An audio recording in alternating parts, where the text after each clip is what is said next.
ഭാരതത്തിലെ പുത്തൻ സ്റ്റോറിയിലേക്ക് ഏവർക്കും സ്വാഗതം. ഈ സ്റ്റോറി ഇഷ്ടപ്പെടുവാണെങ്കിൽ സബ്സ്ക്രൈബ് ചെയ്യണേ, അതുപോലെ തന്നെ ലൈക്ക് ചെയ്യണേ, ഹൈപ്പ് ചെയ്യാനും മറക്കല്ലേ.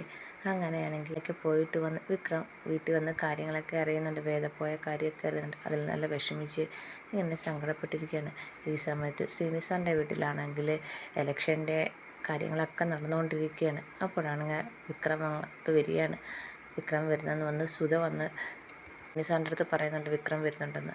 അപ്പം വിക്രത്തെ കാണുന്ന ഉടനെ ശ്രീനി സാറ് വന്ന് പറയുന്നുണ്ട്, മലയ്ക്കൊക്കെ പോയിട്ട് എങ്ങനെയുണ്ട്? കുഴപ്പമില്ല, നന്നായിട്ട് തൊഴുതെന്നൊക്കെ വിക്രം പറയുന്നുണ്ട്. അപ്പം നീ പോയ സമയത്ത് ഇവിടെ വേറെ പല കാര്യങ്ങളും നടന്ന്, നിൻ്റെ ഭാര്യ വേദയാണെങ്കിൽ എനിക്കെതിരെ കേസ് കൊടുത്തേക്കുവാണ്, എൻ്റെ സ്ഥാനാർത്ഥിത്വം റദ്ദാക്കണമെന്നും പറഞ്ഞു. ഇതുവരെ ഞാൻ വേദ കൊടുത്ത കേസെല്ലാം തമാശയായിട്ട് മാത്രമേ കണ്ടോളൂ. ഇനി അങ്ങനെ പറ്റത്തില്ല. കാരണം ഈ ഇലക്ഷൻ സമയത്ത് കൊടുക്കുന്ന കേസിൽ നമ്മുടെ സൈഡിലാണ് സത്യമെങ്കിലും ജനങ്ങളത് വിശ്വസിക്കണമെന്നില്ല. അതിൻ്റെ സത്യം നമ്മൾ കോടതിയിൽ തെളിയിച്ച് വരാൻ കുറച്ച് ദിവസങ്ങളും മാസങ്ങളും എടുക്കും.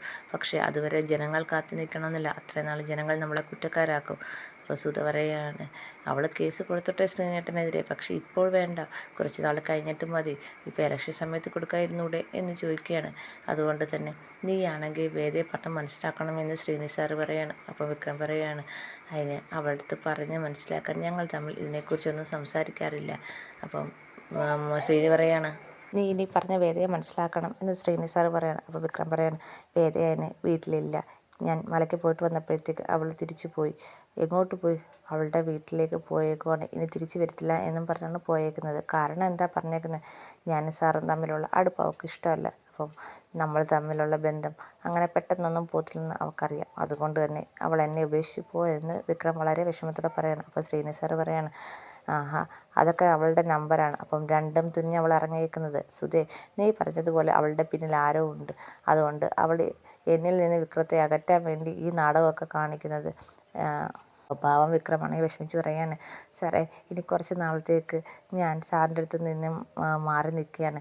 എനിക്ക് ഇതിലൊന്നും ഇനി ഇലക്ഷനിലൊന്നും നിൽക്കാൻ താല്പര്യമില്ല എന്ന് പറയുമ്പോൾ ശ്രീനി സാറ് പറയാണ്, നീ എന്ത് മണ്ടത്തരാ പറയുന്നത്?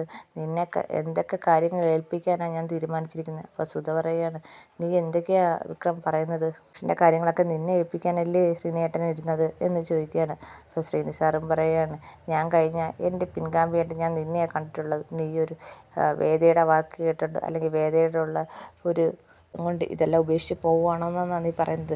അത് ശരിയാവത്തില്ല. ഇപ്പം നിൻ്റെ മാനസികാവസ്ഥ ശരിയല്ല, അതുകൊണ്ടാണ് നിനക്ക് അങ്ങനെയൊക്കെ തോന്നുന്നത്. ഒരു കാര്യം നീയാണെങ്കിൽ പാർട്ടി ഓഫീസിലോട്ട് ചെല്ലുക. അവിടെ മോഹൻ്റെ അടുത്ത് കാര്യങ്ങളെല്ലാം പറഞ്ഞിട്ടുണ്ട്. ആ കാര്യങ്ങളൊക്കെ നീ ചെയ്യും.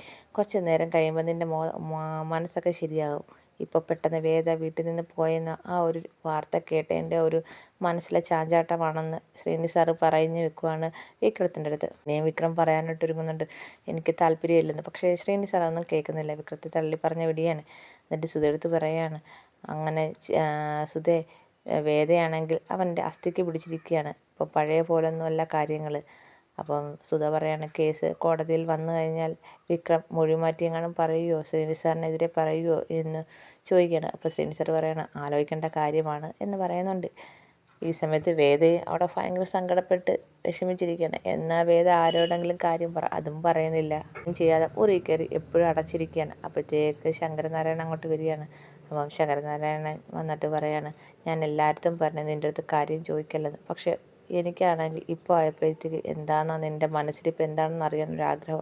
എനിക്കത് ചോദിക്കാതിരിക്കാൻ പറ്റുന്നില്ല. അതുകൊണ്ടാണ് ഞാൻ നിന്നോട് ചോദിക്കാൻ വന്നതെന്ന് പറഞ്ഞേ. നീ വിക്രത്തെ ഉപേക്ഷിച്ച് പോരുന്നതാണോ? രാവിലത്തെ വിലക്കം കണ്ടപ്പം നീ തിരിച്ചു പോകാൻ വന്നതാണെന്ന് എനിക്ക് തോന്നുന്നില്ല, അതുകൊണ്ട് ചോദിച്ചാന്ന് പറയാണ്. ഞാൻ ഉപേക്ഷിച്ച് തന്നെ പോരുന്ന അച്ഛാ എന്ന് പറയാണ്. ഇനി അങ്ങോട്ട് ഒരു മടക്കയാത്ര ഇല്ലേ എന്ന് ശങ്കരനാരായണൻ ചോദിക്കുകയാണ്. ഇല്ല, ഇനി തിരിച്ചൊരു മടക്കയാത്രയില്ല. കാരണം എന്താ? എന്നോട് പറയാൻ പറ്റുന്ന കാരണമാണെങ്കിൽ പറയാം എന്ന് ശങ്കരനാരായണൻ പറയുമ്പം പറയുന്നു, അച്ഛനോട് പറയാൻ പറ്റുന്ന കാരണം തന്നെയാണ്. ചില ബന്ധങ്ങൾ വിക്രത്തിനെ ഉപേക്ഷിച്ച് കളയാൻ പറ്റുന്നില്ല എന്ന് പറയാണ്. അപ്പോൾ ശങ്കരനാരായണനാണെങ്കിൽ ചോദിക്കുകയാണ്, നീ എന്താ ഉദ്ദേശിച്ചത്? ഏയ്, അച്ഛൻ വിചാരിക്കുന്ന പോലെ തെറ്റായ ബന്ധങ്ങളൊന്നുമല്ല. ആ കാര്യത്തിൽ വിക്രത്തെക്കാരിൽ പെർഫെക്റ്റ് വേറെ ആരുമില്ല. ഞാൻ അതല്ല ഉദ്ദേശിച്ചത്. ശ്രീനി സാറുമായിട്ടുള്ള ബന്ധവും പിന്നെ ഇപ്പോൾ ഇലക്ഷൻ്റെ പുറകെ നടക്കുന്ന ഈ അടി ഇടി ഇതൊക്കെ എനിക്ക് സഹിക്കാൻ പറ്റുന്നതിനപ്പുറമാണ്. ഇന്ന് ഈ കേസും വഴക്കും എങ്ങനെയാണ് സഹിക്കുന്നത്?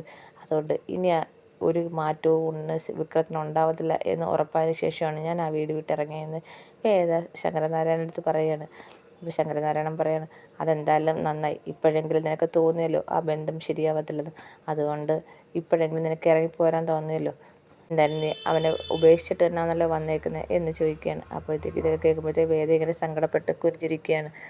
ഉപേക്ഷിച്ചിട്ട് തന്നെയാണ് വന്നതെന്ന് വേദ വീണ്ടും സമ്മതിക്കുകയാണ്. ശങ്കരനാരായണൻ അങ്ങ് പോയി കഴിയുമ്പോഴത്തേക്ക് വേദ ഇങ്ങനെ ആലോചിക്കുകയാണ്. സങ്കടപ്പെട്ട് അവിടെ കിടന്ന് കരയുകയാണ്. എന്നിട്ടിങ്ങനെ ആലോചിച്ച് രാത്രി മൊത്തവും നടക്കുകയാണ്. ഈ സമയത്താണെങ്കിൽ വിക്രവും അതുപോലെ തന്നെയാണ്. ശ്രീനി സാറിൻ്റെ ഓഫീസിൽ നിന്നൊക്കെ വരുന്നുണ്ട്. വന്നെങ്കിൽ ഇപ്പോഴിങ്ങനെ എന്തോ ആലോചിച്ചാണ് നടക്കുന്നത്. അപ്പം കമലമ്മയാണെങ്കിൽ വിക്രത്തെ കാത്തിരിക്കുകയാണ്. അതുപോലെ കൂടെ ശ്രീജിയുണ്ട്. അപ്പം വിക്രം അങ്ങോട്ട് വരികയാണ്.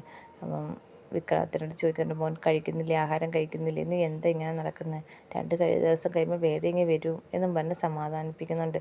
അപ്പോൾ വിക്രം പറയാണ്, അവളോടുള്ള എൻ്റെ ഇഷ്ടം എത്രമാത്രമാണെന്ന് മനസ്സിലാക്കാനായിരിക്കും ഇങ്ങനെ, അതുകൊണ്ടായിരിക്കും അമ്മ എൻ്റെ ഉള്ളു പിടയുന്നതെന്ന് പറഞ്ഞ് സങ്കടപ്പെട്ട് കണ്ണ് നിറയുന്നുണ്ട്. ഇത് കാണുമ്പോഴത്തേക്ക് കമലമ്മയ്ക്ക് നല്ല വിഷമം വരുന്നുണ്ട്. ശ്രീജയ്ക്കും വരുന്നുണ്ട്. അപ്പോൾ കമലമ്മ സമാധാനിപ്പിക്കുന്നുണ്ട്. അവൾ വരുവടാ, നിന്നെ വിട്ട് അവൾക്ക് ജീവിക്കാൻ പറ്റത്തില്ല എന്നും പറഞ്ഞ് സമാധാനിപ്പിക്കുന്നുണ്ട്. അങ്ങനെ വിക്രത്തിൻ്റെ മുറിയിലേക്ക് പോവുകയാണ്. അപ്പോൾ കമലമ്മ ശ്രീജയെടുത്ത് പറയാണ്, അവന് വേദയില്ലാതെ ജീവിക്കാൻ പറ്റത്തില്ല. വേദ പോയപ്പോഴാണ് അവന് വേദയെ എത്രമാത്രം സ്നേഹിക്കുന്നുണ്ടെന്ന് അവന് മനസ്സിലായതെന്ന് കമലമ്മ ശ്രീജയോട് പറയുന്നുണ്ട്. അങ്ങനെ മുറിയിൽ പോയിരിക്കുന്ന വിക്രമത്തിനാണെങ്കിൽ വേദയുടെ ഒരു പൂ കിട്ടുന്നുണ്ട്. അതെടുത്ത് ഇങ്ങനെ നോക്കിയിരിക്കുകയാണ്. നോക്കി സങ്കടത്തോടെ ഇരിക്കുകയാണ്. അന്ന് അമ്പലത്തിൽ വെച്ച് അത് വേദയ്ക്ക് വാങ്ങിച്ചു കൊടുത്ത് തലയിൽ വെച്ച് കൊടുത്തപ്പോൾ ഫോട്ടോ എടുത്ത് കാണിച്ചതും എല്ലാം ഇങ്ങനെ ആലോചിക്കുന്നുണ്ട്. ആ കൂട്ടത്തിൽ ആദ്യമായി വേദയെ കാണുന്നതും താലി കിട്ടിയതും ഒക്കെ ഇങ്ങനെ മനസ്സിലൂടെ കടന്നു പോകാണ് വിക്രത്തിന്. ഇതൊക്കെ ആലോചിച്ച് വിക്രം സങ്കടപ്പെട്ട് ഇങ്ങനെ ഇരിക്കുകയാണ്. വേദയും അതേപോലെ രാത്രിയിൽ മൊത്തം ഉറങ്ങാതെ ഇങ്ങനെ ഇരുന്ന് സങ്കടത്തോടെ വിക്രത്തെ ആലോചിച്ചുകൊണ്ടിരിക്കുകയാണ്.